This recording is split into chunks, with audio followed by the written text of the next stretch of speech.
नवापूर उपजिल्हा रुग्णालयातील डायलिसिस सेंटरची वीज गुल, 16 रुग्णांचे हाल. महावितरणचा निष्काळजीपणा, पूर्वसूचना न देता वीज पुरवठा खंडित. उपजिल्हा रुग्णालयात पर्यायी डिझेल जनरेटरची व्यवस्था करावी. नवापूर उपजिल्हा रुग्णालयातील महाडायलिसिस सेंटर येथे महावितरण कंपनीतील अभियंत्यांनी कोणतीही पूर्वसूचना न देता वीज पुरवठा खंडित केल्यामुळे रुग्णालयात जीवनमरणाचा लढा देणाऱ्या डायलिसिसच्या तब्बल 16 रुग्णांना उपचाराविना ताटकळत राहावे लागले. महावितरणच्या या मनमानी आणि संवेदनशीलहीन कारभारामुळे रुग्णांच्या जीवाला मोठा धोका निर्माण झाला असून स्थानिक नागरिकांसह डॉक्टरांनी तीव्र संताप व्यक्त केलाय. नवापूर उपजिल्हा रुग्णालयातील डायलिसिस सेंटरमध्ये एकूण 40 रुग्णांची नोंदणी असून त्यांच्यावर नियमित उपचार केले जातात. वेळापत्रकानुसार दररोज सकाळच्या शिफ्टमध्ये 8 आणि दुपारच्या संध्याकाळच्या शिफ्टमध्ये 8 अशा एकूण 16 रुग्णांचे डायलिसिस केले जाते. मात्र आज अचानक महावितरणने वीज पुरवठा खंडित केला.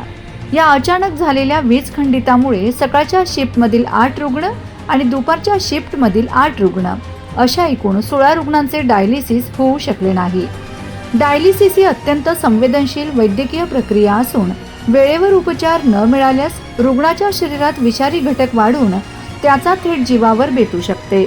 याची जाणीव असूनही महावितरणने हा भोंगळ कारभार केला आहे. तर जबाबदार कोण? डॉक्टरांचा संतप्त सवाल. कोणतीही पूर्वसूचना न देता रुग्णालयासारख्या अतिसंवेदनशील ठिकाणचा वीज पुरवठा खंडित करणे म्हणजे रुग्णांच्या जीवाशी खेळण्यासारखे आहे. महावितरणने कोणतीही तांत्रिक कामे किंवा कपात करण्यापूर्वी जिल्हा उपजिल्हा रुग्णालयाशी थेट संपर्क साधूनच योग्य त्या उपाययोजना करायला हव्यात, अशी आक्रमक मागणी स्थानिक डॉक्टरांनी केली आहे. जर एखाद्या रुग्णाची प्रकृती खालावली तर त्याला महावितरणचे अधिकारी जबाबदार राहणार का, असा थेट सवाल आता उपस्थित केला जातोय.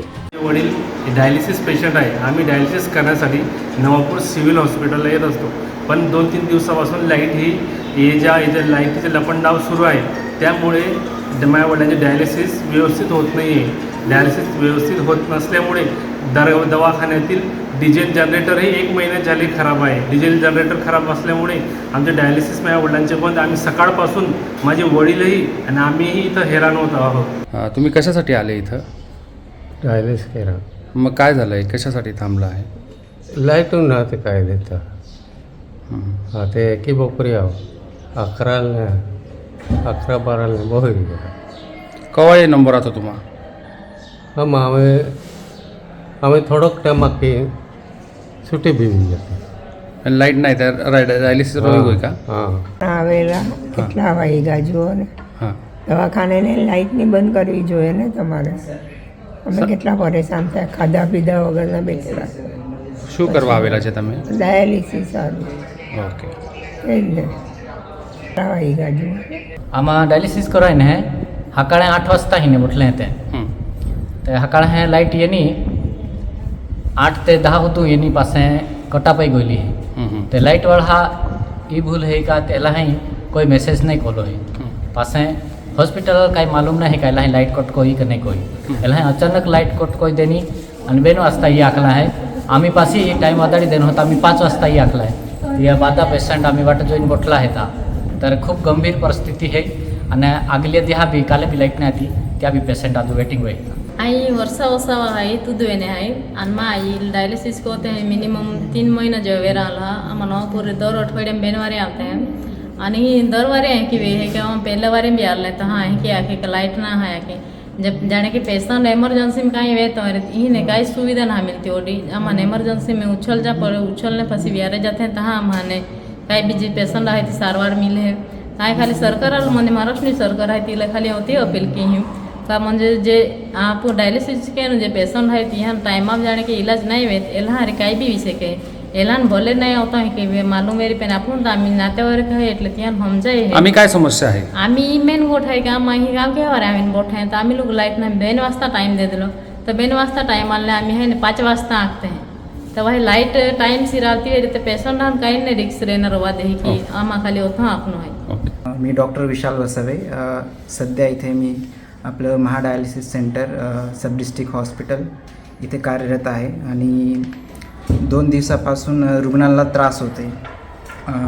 वीज पुरवठा नसल्यामुळे जे रुग्णाला त्रास होतो आहे आणि आपले डायलिसिसचे पेशंट राहतात ते हाय रिस्क पेशंट असतात आणि त्यांचं डायलिसिस नाही झालं तर त्यांच्या जीवाला धोक्याची हानी असते. तर मी प्रशासनाला रिक्वेस्ट करतो की जो वीज पुरवठा आहे तो सुरळीत करावा आणि जो पेशंटचा हाल होते किंवा त्यांच्या जीवाला धोका निर्माण होते तो टाळावा. आणि किती लोकांचं डायलिसिस बाकी आहे? आता सध्या तर जे मॉर्निंगचे शिफ्टचे पेशंट आहे किती? त्यांचं फक्त अर्धं डायलिसिस झालं आहे आणि कमीत कमी आजच्या दिवसाला एका दिवसाला 18 ते 20 पेशंट राहतात आपल्या इथे आणि 7 ते 8 पेशंट लोक आता सध्याला आहे ज्यांचं डायलिसिस बाकी आहे आणि अजून जी संध्याकाळची शिफ्ट आहे तीही बाकी आहे. तर प्रशासनाला हीच विनंती आहे, रिक्वेस्ट आहे की जे लाईटीचं काम आहे ते त्यांनी लवकरात लवकर करावा आणि ही जी निष्काळजीपणा आहे किंवा जो आपण सांगू शकतो की पूर्वसूचना किंवा त्यांनी आधी कळवायला पाहिजे. 1 दिवसा अगोदर त्यांनी कळवलं पण आज इमर्जन्सीमध्ये लाईट कट झाली आहे. तर प्रशासनाला रिक्वेस्ट आहे की लवकरात लवकर त्यांनी वीज पुरवठा सुरळीत करावा हीच विनंती आहे. मुजीब शेख उपकार्यकारी अभियंते यांना वीज पुरवठा खंडित संदर्भात विचारणा केली असता वृक्षांची कटिंग सुरू असल्याने वीज पुरवठा खंडित करावा लागला. रुग्णालयाचा वीज पुरवठा खंडित झाला याची आम्हाला कल्पना नव्हती. पत्रकारांनी फोन केल्यानंतर तात्काळ वीज पुरवठा सुरळीत केला असे मत त्यांनी व्यक्त केले.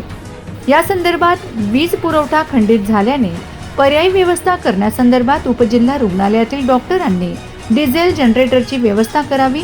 उपजिल्हा रुग्णालयात डिझेल जनरेटर असून ते नादुरुस्त आहे. या संदर्भात देखील वरिष्ठांनी याची दखल घेऊन तात्काळ उपाययोजना करण्याची मागणी होत आहे. डायलिसिससाठी अखंडित वीज पुरवठ्याची अत्यंत गरज असते. वीज नसल्याने संपूर्ण आरोग्य यंत्रणेवर याचा विपरीत परिणाम झाला आहे.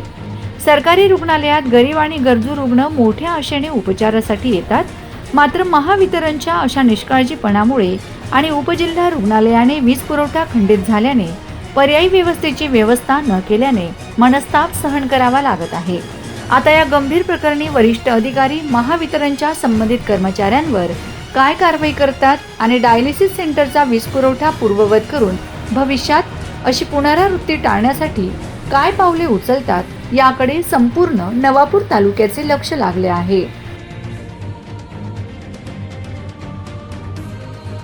Bureau report, Navapur express news, Navapur.